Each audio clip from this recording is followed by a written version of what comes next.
The Chrysalids, Chapter 11, Part 3. Uncle Axel shook his head. Those lists are inclusive, not exclusive, he said. You can't list all the million things that might happen, only the most frequent ones. There have to be test cases for new deviations when they pop up, and it's part of the inspector's job to keep watch and call an inquiry if the information he gets seems to deserve it. Well, we've thought about what might happen, I told Uncle Axel, and if there should be any questions, they'll not be sure what they're looking for. All we have to do is act confused, just as a normal person would be. And if this Joe or anybody else is anything, it can't be more than suspicion. They don't have any solid evidence. But Uncle Axel wasn't reassured. There's Rachel, he suggested. She was pretty knocked out by her sister's suicide. Do you think she... No, I said confidently. Quite apart from the fact that she couldn't do it without involving herself, we should have known if she were hiding anything.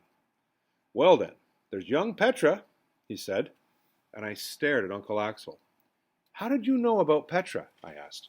I never told you about her. He nodded with a satisfied way. Aha, she is. I reckoned so. Well, how did you find out? I repeated, anxiously, wondering who else might have a similar idea. Did she tell you? Oh, no, I kind of figured it out. He paused, and then he added, It kind of came from Anne. I told you it was a bad thing to let her marry that fellow. She's the type of woman who isn't content until she's made herself some man's slave or doormat. She herself was completely in his power, and that's the kind she was. You don't think she told Alan about herself, I protested. Oh, she did, Uncle Axel nodded. She did more than that. She told him about all of you. I stared at him, incredulous. You can't be sure, Uncle Axel. Oh, I am, Davy boy. Maybe she didn't intend to. Maybe it was only herself she told him about, being the kind who can't keep secrets in bed. And maybe he had to beat the names of the rest of you out of her. Oh, but he knew who you were, all right. He knew. But even if he did, how did you know that? I asked, with my anxiety rising.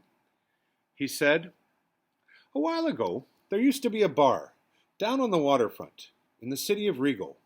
It was run by a fellow named Grouth. Oh, and he made lots of money, too. He had a staff, 3 girls and 2 men, and they did whatever he said, just as he said. And if he'd like to tell what he knew, one of the men would have been strung up for mutiny on the high seas, and 2 of them girls for murder. I don't know what the other 2 had done, but he had all of them trapped with information. It was a neat setup for blackmail as you could find anywhere, and if the men had any tips, he had them. He saw to it that the girls were nice to the sailors who visited his place, and whatever they got out of the sailors, he had that information too. And I used to see the way he treated them, and the expression on his face when he watched them, gloating, because he knew he owned them, and he knew it, and they knew it.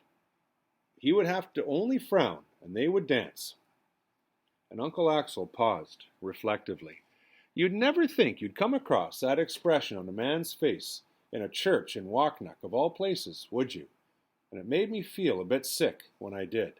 But there it was, on that Alan's face, when he first studied Rosalind. Then Rachel, then you, and then little Petra. He wasn't looking at anybody else, just the 4 of you, one after the other. Well, you could have been mistaken. I mean, just him looking, I said. Oh, no, not that expression on his face. Oh, no, I know that expression. It pulled me right back to that dive in Rigo. Besides, if I wasn't right, how is it that I know about Petra? Well, what did you do? Well, I went home, and I thought about that old guy Grouth I used to know, and what a comfortable life he'd been able to lead. I thought about 1 or 2 other things. Then I put a new string on my bow. It was you! I exclaimed. It was the only thing to do, Davy boy.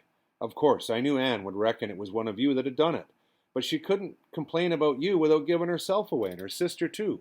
There's risk there, but I had to take it. Well, there certainly was a risk. It nearly didn't work, I said, and I told him about the letter that Anne had left for the inspector. He shook his head. Oh, I didn't think she'd go as far as that. The poor girl, he said.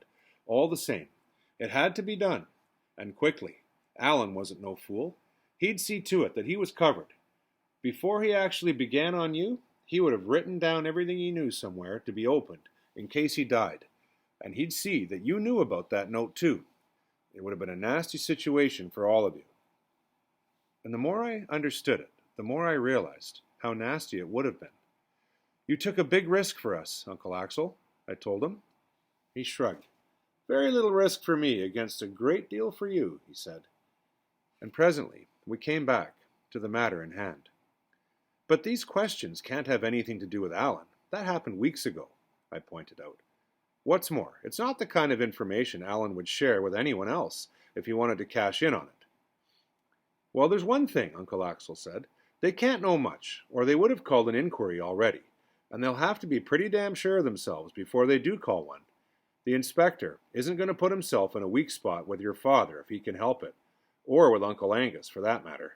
But that still doesn't get us any nearer to knowing what started this.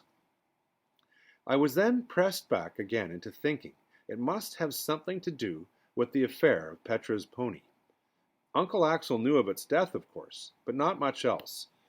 It would have involved telling him about Petra herself, after all, and we had an understanding in our group that the less Uncle Axel knew about us, the less he would have to hide in case he got in trouble. However, now that he did know about Petra, I described the event fully. It did not look to us to be a likely source, but for lack of any other leads, he made a note of the man's name. Jerome Skinner, he repeated. Very well. I'll see if I can find out anything about him. And then we all met that night, but inconclusively, and Michael put it this way.